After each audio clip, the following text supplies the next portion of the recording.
On the night of January 31st, 2017, GitLab.com went down for about 18 hours.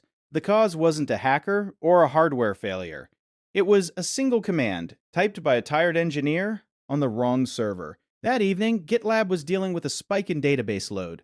Part of it was spam, part was ordinary traffic. One of the effects was that replication between their two main database servers had stopped working. The secondary server, the one meant to hold a live copy of everything, had fallen behind and wouldn't catch up. An engineer stayed late to fix it. The plan was straightforward. Wipe the data directory on the secondary server and let it copy everything fresh from the primary. This is a normal recovery step. To do it, you delete the old broken copy first. At around 11 p.m., they ran the delete command. A moment later, they noticed the server was responding differently than expected. There were two terminal windows open, one for each server, and the command had gone into the wrong one. Instead of wiping the empty secondary, they were deleting the live production database on the primary. They stopped it within a few seconds, but by then, almost everything was gone. Out of roughly 300 gigabytes, about 4.5 remained. Now GitLab needed a backup. On paper, they had 5 different ways of protecting the data. Here's what happened when they went to use them.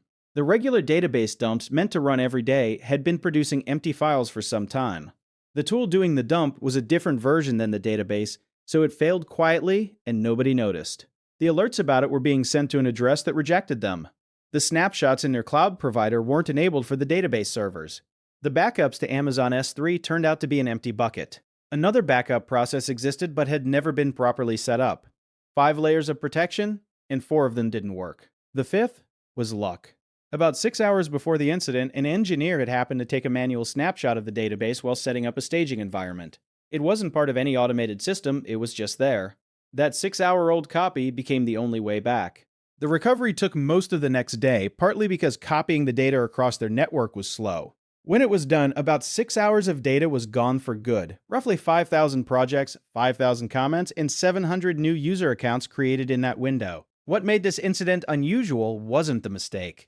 It was how public GitLab was about it. While the recovery was happening, they streamed it live on YouTube and kept a Google Doc open to the world with their notes, their timeline, and their guesses about what might work. Thousands of people watched engineers work through the problem in real time. Afterward, they published a detailed write-up naming exactly what failed and why. So, what do you take from this?